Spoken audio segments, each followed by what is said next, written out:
doy enormemente las gracias y me consta el enorme bien que hace esta institución. Y desde luego también a Ángel, muchas gracias, y todo Vertebra, muchísimas gracias. Me acompaña Ángel Stelzer, Canales, muchas gracias, amiga de siempre. Y bueno, ya vi también a todas las que están aquí, a varias conocidas mías y amigas mías. Alejandra, muchas gracias. Y Greta, que siempre ha estado, cuando vengo a Nuevo León me acompaña, muchísimas gracias. En efecto, yo iba a venir el 13 de junio y el día 12 de la tarde cancelé, porque no podía, porque tenían que verme si la retina estaba bien. Sí quiero, y como es un problema hereditario, pues no me dejaban ir a viajar hasta no estar seguros que no había nada en la retina porque había habido una hemorragia. Y yo de verdad quería venir a Monterrey, porque Nuevo León es un estado que admiro, entre otras razones, por su gente. Y que es cierto que le daban tanto valor a la palabra que yo decía, es que no puedo faltar.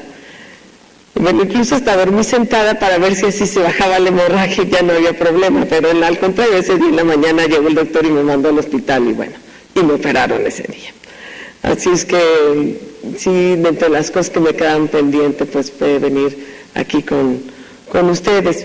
Déjenme nada más decirles que primero una parte de lo que me toca, luego les digo algunas cosas que traigo, que me gustaría compartir el tema de la familia. Quiero decirles más o menos lo que fui haciendo. Primero a nosotros, el DIF, por ejemplo, a nivel nacional, yo no tengo ningún cargo, ni una función, yo no pongo gente y no reclamo. Yo creo que la cónyuge o el cónyuge de quien gobierna no tiene por qué ser funcionario público. Así que no, lo que hice fue sobre todo respetar la dinámica de DIF y de una institución que yo creo que eventualmente hay que revisarla, y estuve en un consejo consultivo que eso sí era posible estar ahí. Y lo que hice fue trabajar sobre temas muy específicos. Aquí aprovechando bien, Ángela, uno llega con puntos de referencia también de lo que se hace o de cómo se es. Y Ángela, en Oliva de Barros también, fueron de mis puntos de referencia de qué hacer, cómo actuar, y tuve la oportunidad de verla incluso dar pláticas en la organización política a la que pertenecemos, en el PAN, sobre un foro de cómo gobernación nacional, y ella hablaba precisamente lo que hacía. Es que, nada más, por comercial o por un agradecimiento personal, de que para mí ella y Tencha Barrio fueron especialmente puntos de referencia en lo que debía hacer. Pero sí me encontré con el tema de que ni era funcionaria pública, ni lo quería hacer, ni lo debía hacer, no manejo presupuesto. En el DIF hay una serie de estructuras, hay sindicatos que no tiene uno ni debe por qué meterse. Así es que lo que empecé a trabajar es, ¿por dónde puedo caminar? Yo estoy convencida que todas las personas estamos obligadas a hacer algo por el bien común desde el lugar donde encontramos. Es que no me iba a poder quedarme en mi casa. Y así lo he hecho toda mi vida. Y decidí trabajar especialmente en algunos temas. Uno de ellos fue el de adicciones.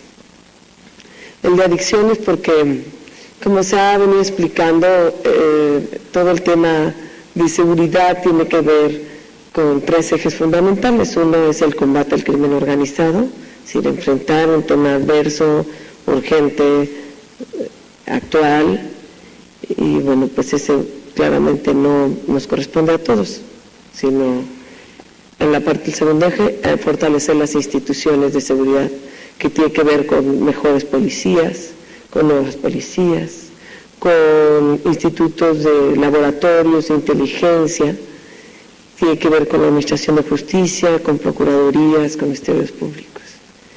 Y el tercer eje es el de la construcción o reconstrucción del tejido social.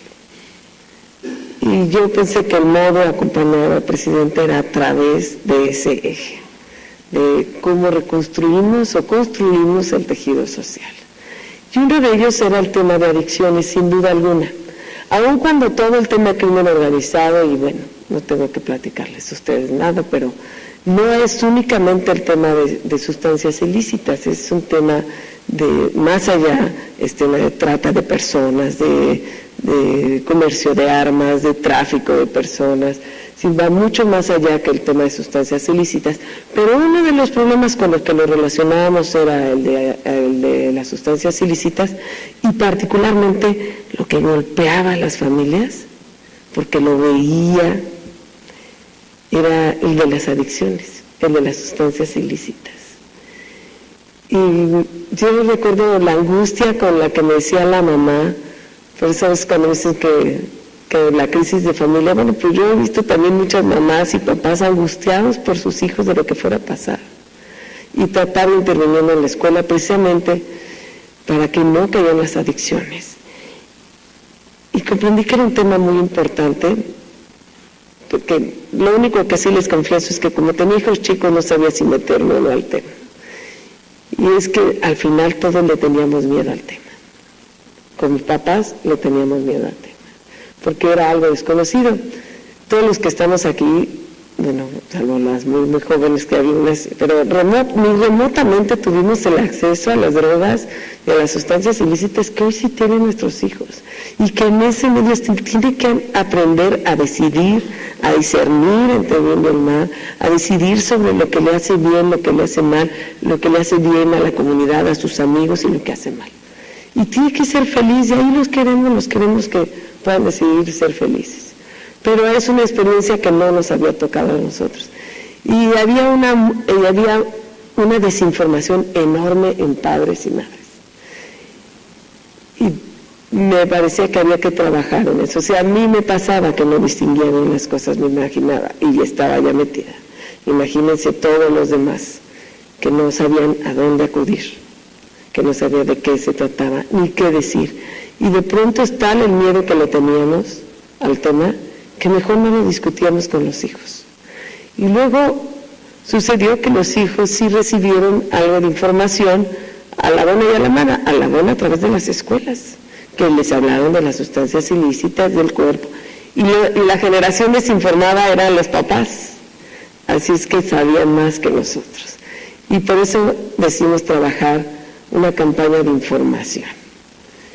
Y se trataba precisamente de que llegara la mayor información posible. Así como había acceso a las drogas, que hubiera acceso a la información, a dónde hablar, a qué hablar, qué decidir. Y entonces hicimos esta campaña de información, y yo lo que hice fue que hubiera un paraguas que era salud, y que a través de las acciones de salud y a través de CONADIC, luego ya fue el Centro Nacional contra las Adicciones, y también a través de organizaciones que se habían dedicado a evitar las adicciones o a tratarlas.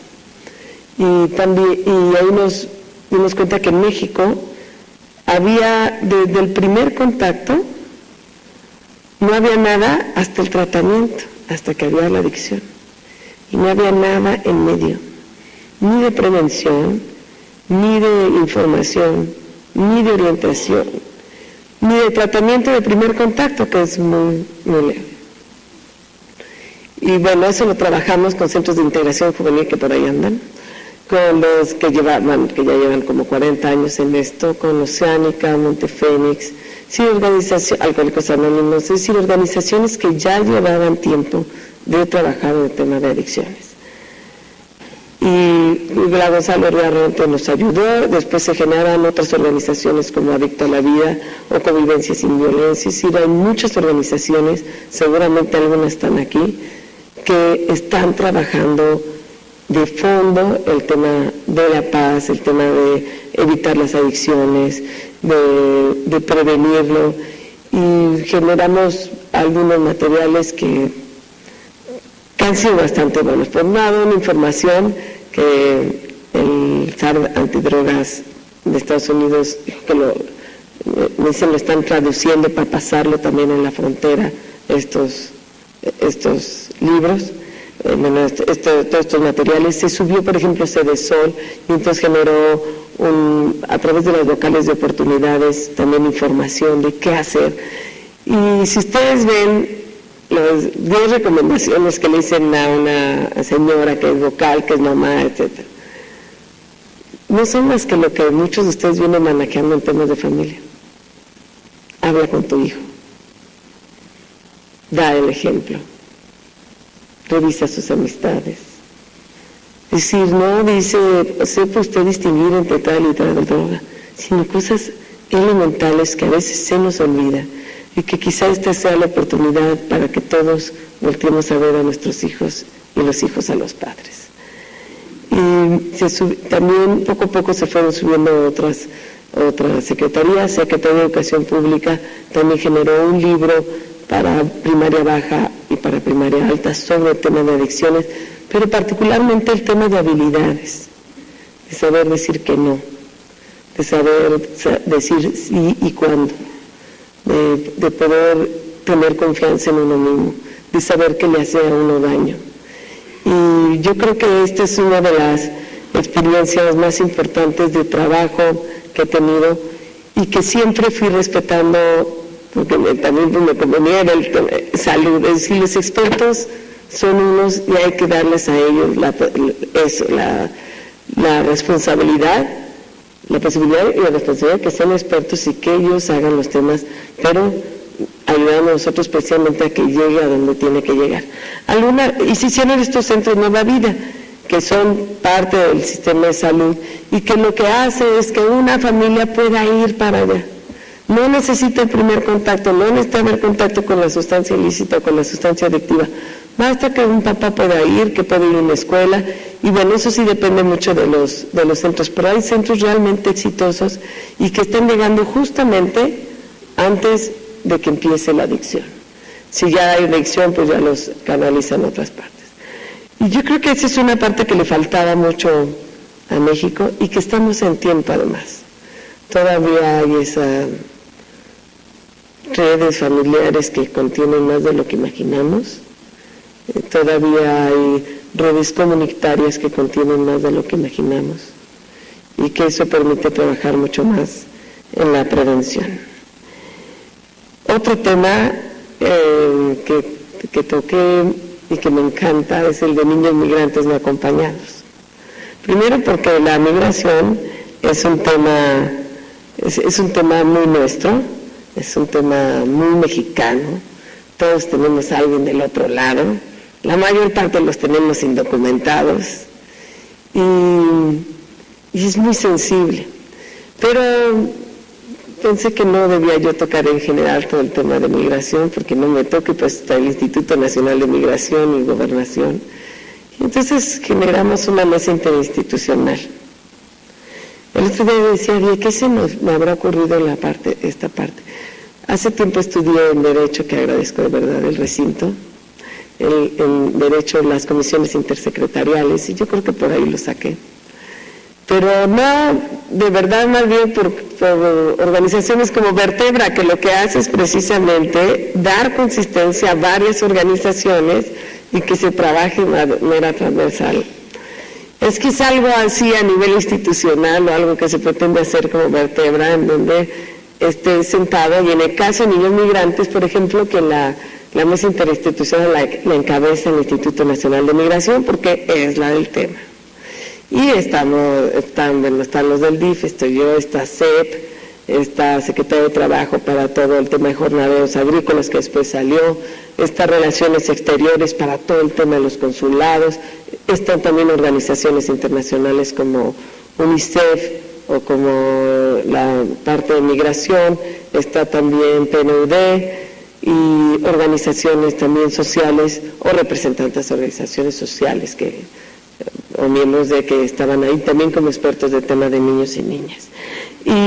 Pero sí quiero decirles que mucho lo aprendí de los estados de la frontera, particularmente de Baja California, de Sonora, que nos llegan la mayor parte de los niños repatriados y que las esposas de los alcaldes de los municipios fronterizos se encargaban de ellos. Y todo este tema fue creciendo conforme se fueron endureciendo las medidas migratorias. Es decir, se hizo un muro y entonces pues hubo menos migración circular. Y se endurecieron las medidas migratorias, no solo lo visible, sino precisamente la medida migratoria, la de ley, y menos hubo migración circular. Entonces, pues primero fueron los hombres, luego las mujeres, luego los jóvenes y los niños, pues ahí iban unos. Y otros se quedaban a esperar a que regresara su papá a la Navidad. Cuando dejó de haber migración circular, aumentó el tema de niños. Los menores de 13 años buscando a sus papás. Eso es el tema de frontera, no lo entienden, no tienen por qué entenderlo, y lo único es que el que lo entiende no se lo explica, porque él va a ver a su papá o a su mamá. Y muchas veces, y mucha gente los empezó a mandar como sea, porque deja de haber esa migración circular.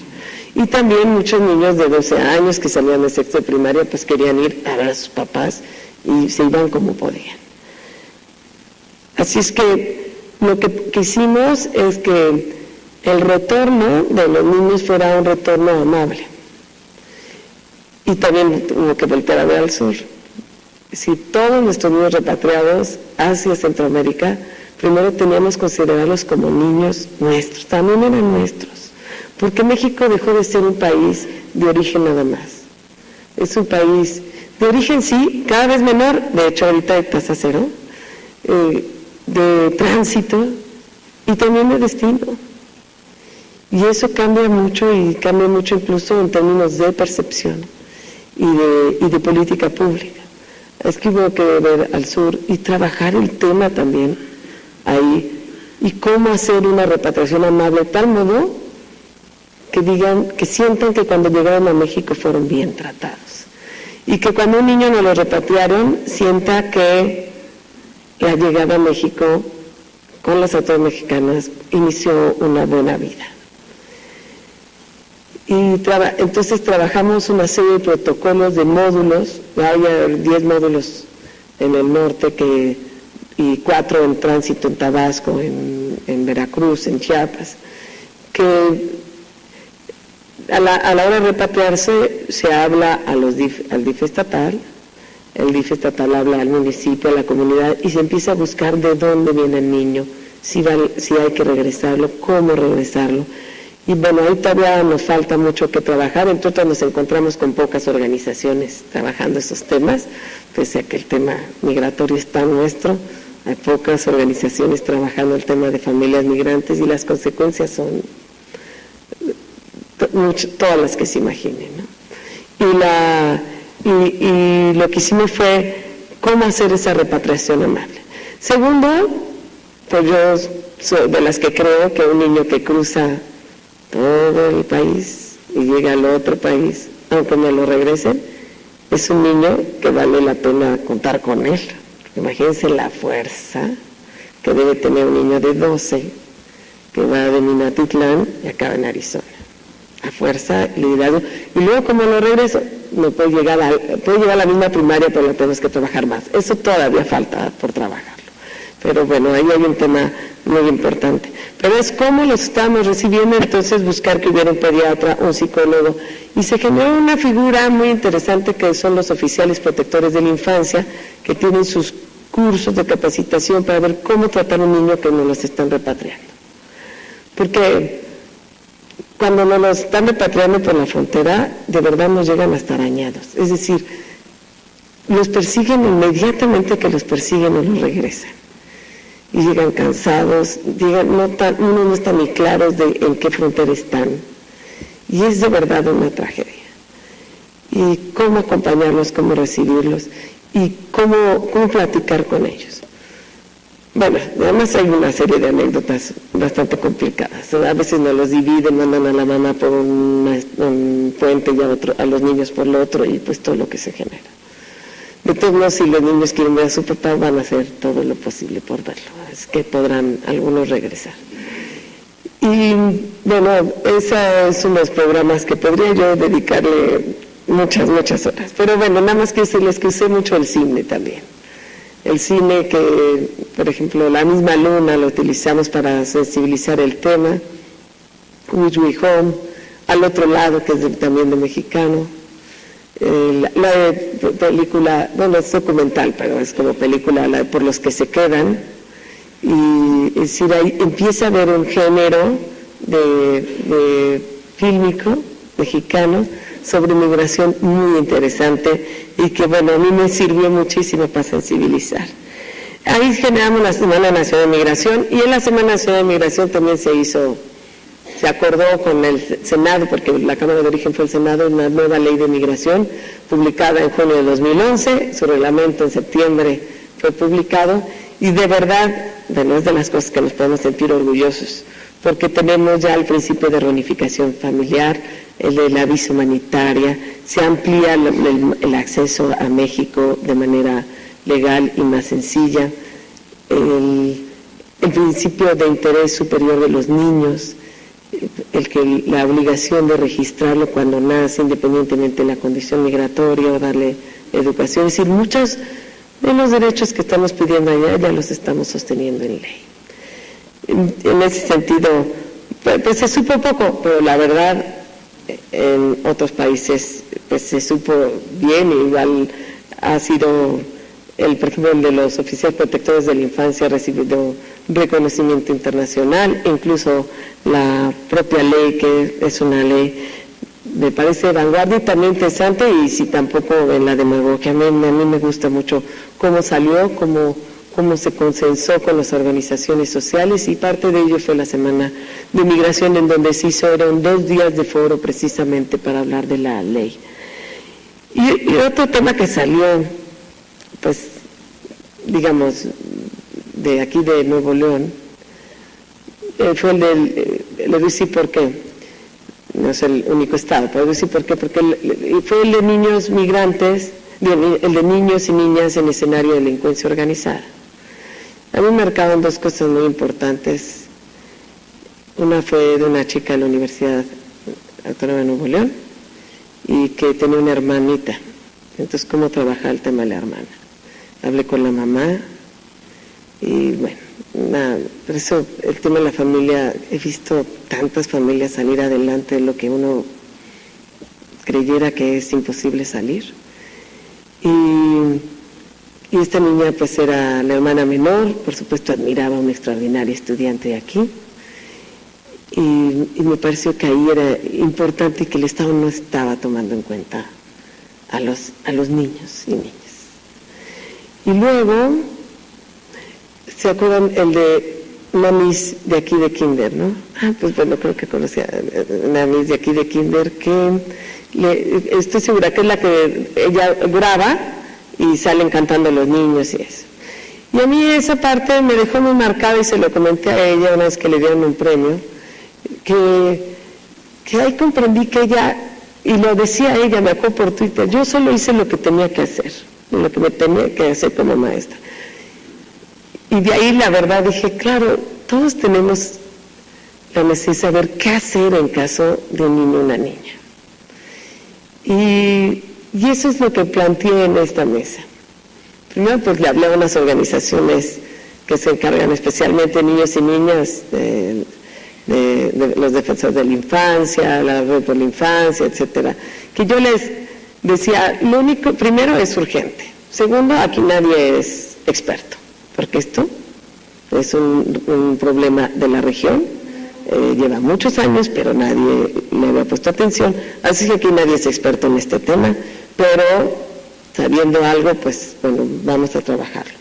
Y lo otro es que el tema de la maestra, a mí me había enseñado a decir, ella supo qué hacer en ese caso.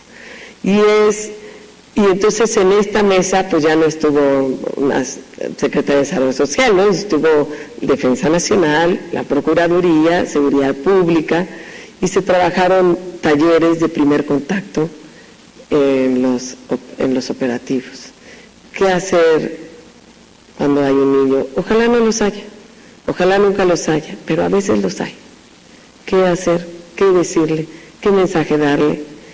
Y bueno, ahí también aprendí muchas cosas de los operativos, uno llega luego con muy buena voluntad, pero por ejemplo se cambió el curso en relación a oficiales protectores de la infancia, porque aquí era distinto. Es decir, aquí me decían, no puede haber expertos en niños, todos tienen que saber qué hacer en ese momento. Y otra cosa que a mí me gustó mucho, en las mesas interinstitucionales me acompañó la CNDH, la Comisión Nacional de Derechos Humanos, así es que todo fue trabajando en conjunto, incluso este acuerdo que se celebró en Niños y Niñas en escenario de delincuencia organizada, pues estuvo firmado por todo el gabinete, digamos, de seguridad, pero también por la Comisión Nacional de Derechos Humanos, y lo platicamos también con la alta comisionada de los derechos humanos, tanto el tema de niños migrantes no acompañados, que era un tema que no se traía muy claro hace 6 años, y como este tema. Y bueno, yo creo que ahí hay unos avances muy importantes. La Suprema Corte de Justicia trabajó el segundo contacto, es decir, todo el proceso penal, y da una serie de recomendaciones a todos sus jueces. Y el tercer contacto, que falta trabajarlo, es cómo restituir a los niños los derechos. Tiene que ver con los que están en el escenario, pero también a poder trabajar todo lo que es alrededor y todos los conflictos que se generan con la hermanita, con el hermanito, con la clase, que es bien importante pues verlos y saber qué hacer. Y además traigo los temas de discapacidad, que es un tema que traigo desde hace mucho tiempo con los diputados, desde que fui diputada local, y que me parece que hemos generado. Y bueno, Nuevo León es un estado que ha trabajado mucho en ello, y me parece que es un país que todavía con unos serios problemas de discriminación, pero que las organizaciones que han trabajado con las personas con discapacidad han logrado cosas maravillosas. Primero, hemos pasado ya en lo que es el acceso, en lo que era una organización que fue la primera libre acceso, es decir, en quitar las barreras físicas, hemos pasado ya a una parte de buscar la inclusión. Y creo que ese es el gran paso que debemos dar como país, que debemos dar en nuestras comunidades, cómo incluir. Por eso la Ley General para Personas con Discapacidad se cambió también para que fuera una ley de inclusión. Se dejara ver a las personas con discapacidad como un tema de asistencia, y se dejara de ver, sino se pusiera como un tema de derechos humanos. Y creo que es uno de esos temas que trajo muchos bienes a México, porque trajo bienes como el de la inclusión, de la tolerancia, el del pensar en los demás. Así es que todo lo que pude trabajar con discapacidad lo trabajé, o todo lo que pude acompañar lo acompañé. Y el de mujeres, que ese siempre lo he traído, y bueno, pues lo he apoyado siempre, estoy convencida de la fuerza de las mujeres. Y déjenme nada más decirles de todos estos temas sí tienen que ver con la familia, y a veces nos quedamos como en el modelo de la foto, y tenemos que ir trabajando en temas de política pública hacia la familia. Por ejemplo, yo siempre he estado en temas de desastres naturales, pues aquí también vine a Nuevo León, y me parece que hay cosas de protección civil que se hacían y que no tomaban en cuenta que los albergados eran familias completas. Y que por eso era tan importante voluntarios, porque además yo aquí he contado con voluntarios que van y trabajan el tema de familia, o otros que trabajan el tema de tanatología en otros casos, que esa comunicación personal era fundamental como familia. El darle la autoridad a la mamá frente a los niños en un albergue, aunque estén en el albergue, y no creer que no darles un mensaje así como otros les vamos a resolver problemas, sino su mamá, su papá les va a resolver este tema. Entonces yo creo que todos los temas humanos pasan por esos temas, por los temas de familia.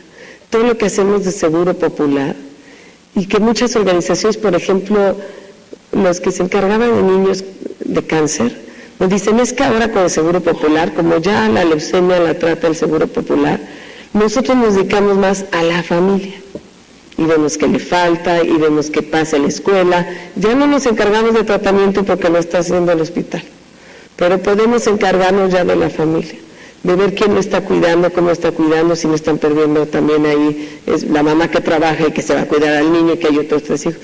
Si todos nuestros temas sí obligan a voltear a ver a la familia y ver todas las consecuencias que llegan ahí. Y creo que esa parte nos falta trabajarlo en términos de medidas que hacer, en términos de política pública, en términos de si vemos un hospital, qué hacer con un albergue, cómo recibir a las familias, qué podemos hacer con ellas, cómo le tenemos que hablar a los papás o a los hijos cuando vivimos un escenario, un momento fuerte de crimen organizado, qué decirles, cómo darles confianza, cómo hacer que quieran a su país, cómo decirles de qué se trata. Y yo creo que por ahí trabajamos hasta donde es posible, pero también tenemos que seguir trabajando ahí. Yo estoy convencida que la familia sí es la célula básica de la sociedad, sí lo es, y que se repita. Sí es cierto que por ahí hay mucho que trabajar, es mucho más sencillo enseñar los derechos humanos en la familia, es mucho más sencillo hablarles de los derechos de la tercera generación, del medio ambiente, del por qué es importante que se cumplan ciertas normas ambientales, que por qué, por ejemplo, Cabo Pulvo, pues se cancela un proyecto que podría ser en términos turísticos desarrollo importante, pero ¿por qué es importante para el país conservar eso? Eso es más sencillo cuando le dices a un hijo que como papá no lo verás, pero que es el hijo de su hijo, que sus nietos sí lo verán. Y eso es más fácil transmitir el respeto a los derechos humanos a través de la familia. No es la única manera, pero es mucho más fácil. Es más sencillo transmitir los valores de respeto, de tolerancia, de sabernos diferentes unos de otros, cuando se trabaja en el tema de la familia. Y por supuesto, esa preocupación enorme que tenemos por la paz, por la no violencia, sí requiere de mayor trabajo en la familia. Y sí, la paz de un país sí empieza también por la paz de las familias. Y eso es importante que siempre lo tomemos en cuenta en la escuela, cuando los llevamos a la escuela o cuando nos entregan. Todo lo que puede hacer la familia en beneficio de un país.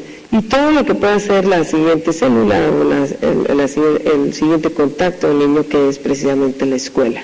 Y que hay momentos en que está más tiempo en la escuela que en la familia. Pero los mensajes más sólidos se dan ahí. Los buenos y los malos. Entonces, procurar que se den los buenos, nada más los buenos. Y los malos sí ver como sociedad cómo los vamos compensando, cómo los vamos reenseñando, porque al final de cuentas yo sí soy de las que creo que las personas tendemos al bien y que las compensaciones que una comunidad puede hacer respecto a los daños que una familia le haga a uno de sus integrantes se pueden lograr compensar, no tengo la menor duda. Pero sí es mucho más sencillo, mucho más sólido cuando desde la familia se trabajan los valores que tanto queremos en nuestro país. El respeto, la tolerancia, la paz, la justicia, la responsabilidad, la libertad, el perdón.